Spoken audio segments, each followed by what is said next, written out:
Hello दोस्तों, स्वागत है आपका साइंस जोन चैनल पर।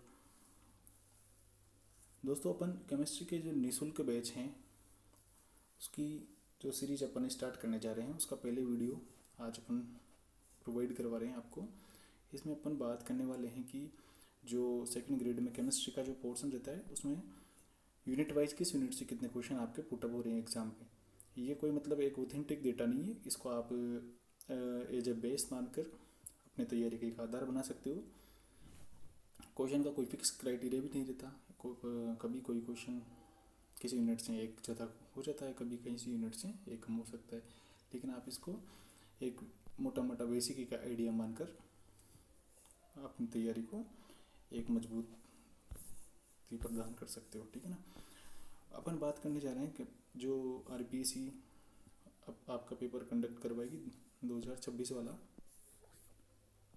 देख सकते हो। जैसे कि उसके अकॉर्डिंग अपन सारी केमिस्ट्री को बिल्कुल फ्री में, जो अपने केमिस्ट्री के टॉप मोस्ट फैकल्टी है डॉक्टर NK शर्मा सर, आदरणीय हमारे गुरु जी, उनका सारा स्टडी मटेरियल हम आपको यूट्यूब पर बिल्कुल फ्री अवेलेबल करवा देंगे विद क्वेश्चन प्रैक्टिस।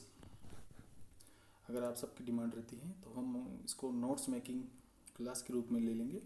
अदरवाइज़ हमारा तो यही प्लान है कि इसको एक क्रैश कोर्स टाइप आपको जो बेसिक्स कॉन्सेप्ट वगैरह उनको सिखाया जाए और बाकी नोट्स आप अपने अकॉर्डिंग खुद से बना के और प्रैक्टिस करते रहिए। मैं आपको एक आइडिया देता हूँ कि जो आपका अभी हाल ही में जो सेकंड ग्रेड का एग्ज़ाम हुआ था 2024 वाला, उसमें केमिस्ट्री में लगभग 40 क्वेश्चन आए थे। 40, इसको अपन मतलब एक दो क्वेश्चन अपन उसको कम ज़्यादा भी मान सकते हैं, 38, क्योंकि एक तो विटामिन वाला क्वेश्चन था और एक प्रोटीन वाला। इसको बायोलॉजी वाले सर उनके कोर्स में भी इंक्लूड रहता है और ये केमिस्ट्री में भी आप बायोमोलिक्यूल्स वगैरह में पढ़ते हो, तो लगभग आप 38 क्वेश्चन को मान सकते हैं।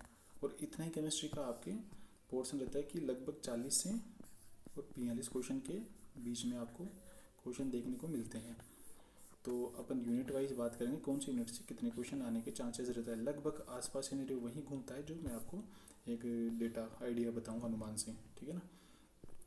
तो बात करते हैं अपन स्टार्टिंग से। फर्स्ट में आपकी यूनिट रहेगी एटॉमिक स्ट्रक्चर, जिसको आप परमाणु संरचना कहते हो, परमाणु संरचना। और उसी के साथ आपके सिलेबस में एक यूनिट दी हुई है मोल कॉन्सेप्ट, है ना, मोल कॉन्सेप्ट। इनसे आप मैं अलग कलर से हाईलाइट कर देता हूँ। ये लगभग 3 से 4 क्वेश्चन देगी आपको, दोनों यूनिट मिला के 3 से 4 क्वेश्चन। ठीक है। क्योंकि एटॉमिक स्ट्रक्चर भी अपने आप में बहुत बड़ी यूनिट हैं। आप इसमें जैसे कि डी ब्रोगली का जो ड्यूअल नेचर वाला है, और एटम स्ट्रक्चर की जो थ्योरीज हैं, क्वांटम नंबर्स हैं, तो काफ़ी बड़ा यूनिट है। तो लगभग 1 से 2 क्वेश्चन तो ये देगा, और एक क्वेश्चन तो फिक्स है आपका कि आपके मोल कॉन्सेप्ट से आना ही है। सेकंड में अपन बात करते हैं पीरियोडिक टेबल से। पीरियोडिक टेबल, जिसको आप आवर्त सारणी, पीरियोडिक टेबल, आवर्त सारणी, आप अपने पास सिलेबस की एक हार्ड कॉपीज रखिए, लिखते जाइए, साथ के साथ ही आप नोट भी कर लीजिए। ये लगभग आपको 2 से 3 क्वेश्चन देगी, मॉडर्न पीरियोडिक टेबल वगैरह, है ना। इसके बाद आपका सिलेबस का पार्ट है केमिकल बॉन्डिंग, जिसको आप रासायनिक बंध, केमिकल बॉन्डिंग,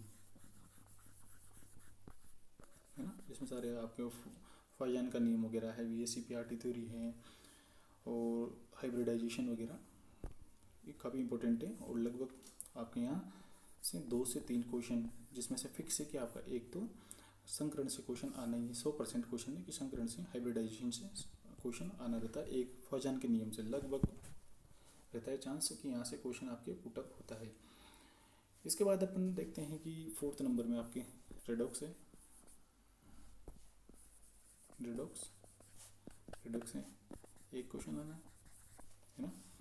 फिर 5th नंबर पर रेडॉक्स के बाद आप देखना सरफेस केमिस्ट्री। सरफेस केमिस्ट्री जिसको आप फर्स्ट रसायन बोलते हो, ये लगभग 1 से 2 क्वेश्चन, कभी एक भी रहता है, कभी 2 क्वेश्चन के आसपास घूम जाता है मामला, ठीक है ना। उसके बाद आप 6th नंबर पे देखिए, सरफेस के बाद आप मेटलर्जी जिसको आप धातु कर्म बोलते हो, मेटलर्जी धातु कर्म वाला, जिसमें धातु निष्कर्षण की, जिसमें आप जिंक है, कॉपर है, एल्यूमिनियम है, निकल है, इन सब के आपके धातु शोधन की विधियां दे रखी है। ये भी लगभग आपके 1 से 2 क्वेश्चन, लगभग एक ही आता है, पर कभी कभी आप 2 भी मिलते हैं, तो आप इसको एक ही क्वेश्चन इंक्लूड करते हुए चलिए, एक ही क्वेश्चन आपके एग्जाम पे यहाँ से आपको देखने का मिलेगा। उसके बाद जो एक फिजिकल केमिस्ट्री, आप वैसे फिजिकल में कोई इतना हार्ड चैप्टर तो है नहीं, लेकिन चैप्टर कुछ दे रखे हैं, मैं सारों का एक साथ इंक्लूड करके आपको दे रहा हूँ।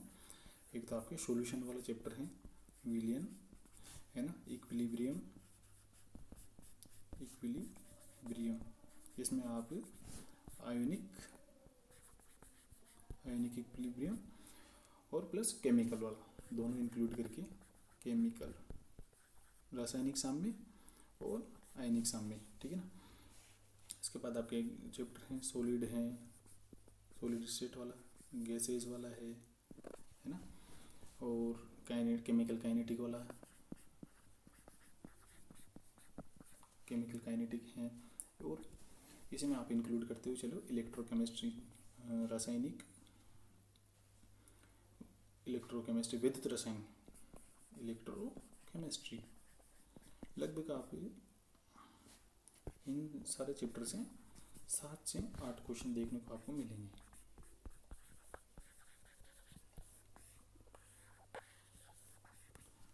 कम ज़्यादा भी हो सकते हैं, लेकिन एक बेसिक मोटा मोटा आइडिया है कि लगभग हर यूनिट से एक क्वेश्चन आने के आपके चांसेस हैं। तो 7 से 8 क्वेश्चन आप इनको सॉल्यूशन से, इक्विलिब्रियम आप मैंने दोनों इंक्लूड कर लिया, एक तो आयनिक वाला, केमिकल वाला, सॉलिड वाला अपना जो पार्ट है, सॉलिड गैसेज वगैरह, केमिकल काइनेटिक्स है, इलेक्ट्रोकेमिस्ट्री है, इन सब से आपके लगभग 7 से 8 क्वेश्चन देखने को मिलेंगे।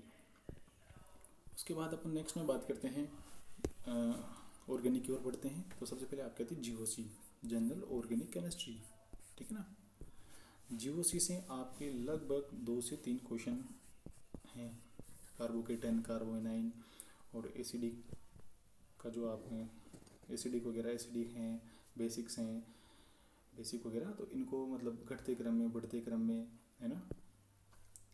और इलेक्ट्रो स्नेही है, नाभिक स्नेही जिसको आप बोलते हैं, इलेक्ट्रोफिलिक, न्यूक्लियोफिलिक वगैरह। तो ये जीओसी से आपके 2 से 3 क्वेश्चन हैं। 9th नंबर पर अपन लेते हैं हाइड्रोकार्बन में आपको सिलेबस में आपने चेक किया होगा, एल्किन, बेंजीन वगैरह, इनको फॉर्मेशन की मेथड है, केमिकल रिएक्शन वगैरह है। तो यहाँ से लगभग आपके 3 से 4 क्वेश्चन है ना। इसके बाद आपके एक नोमेनक्लेचर है, जिसको आप नामकरण बोलते हो। 100% एक क्वेश्चन यहाँ से आपके आना है, 100% इसकी तो कोई अब दो रही नहीं है, 100% आपके क्वेश्चन नोमेनक्लेचर से आना है। तो लगभग जीओसी जिसको आप ऑर्गेनिक केमिस्ट्री कहते हो, ये कोई इतनी हार्ड भी नहीं है, इजी है।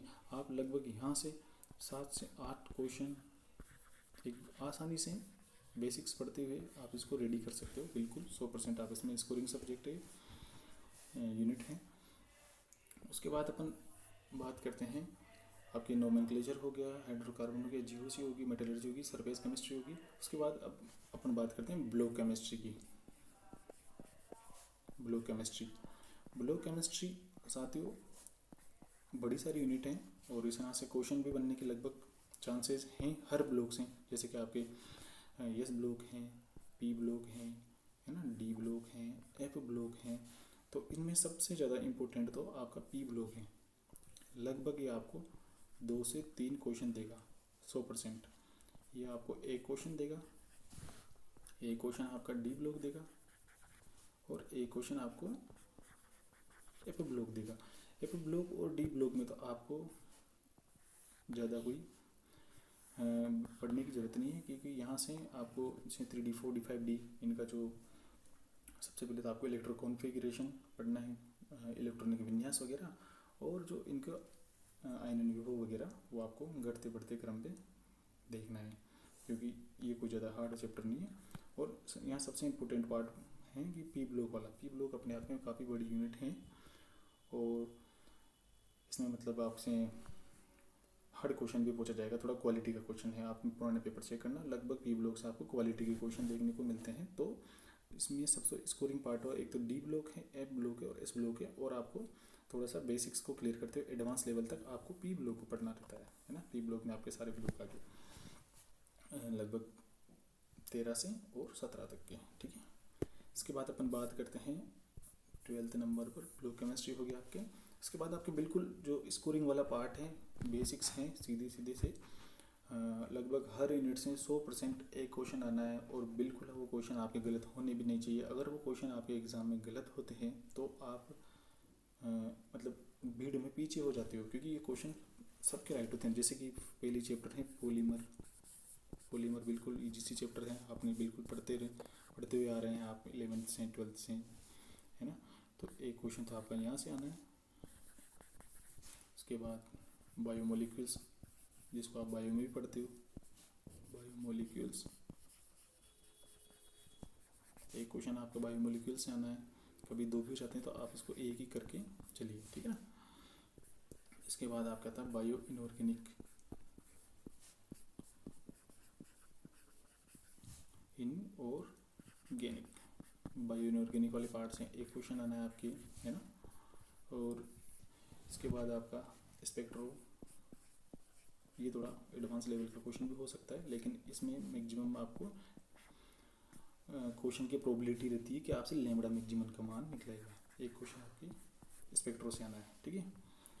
उसके बाद 16 नंबर पर सबसे लास्ट में आपके बायो इनऑर्गेनिक हो गया, बायोमोलिक्यूल्स हो गया, पॉलीमर हो गया, स्पेक्ट्रो हो गया, और chemistry in everyday life, chemistry in every day. Next page में लिख देता हूँ आपके 16 नंबर वाला जो केमिस्ट्री इन एवरीडे लाइफ है, वहाँ से लगभग एक क्वेश्चन 100% आपके आना है। 17 नंबर पर कोऑर्डिनेशन केमिस्ट्री, कोऑर्डिनेशन केमिस्ट्री, एक क्वेश्चन आपको ये भी बिल्कुल मिलेगा 100%। तो आप टोटल क्वेश्चन का एक आइडिया, टोटल क्वेश्चन आप काउंट करके देखें, लगभग 40 से 42 क्वेश्चन रहेगा, और यही आप एक अपना आधार मान के तैयारी से कर सकते हैं। तो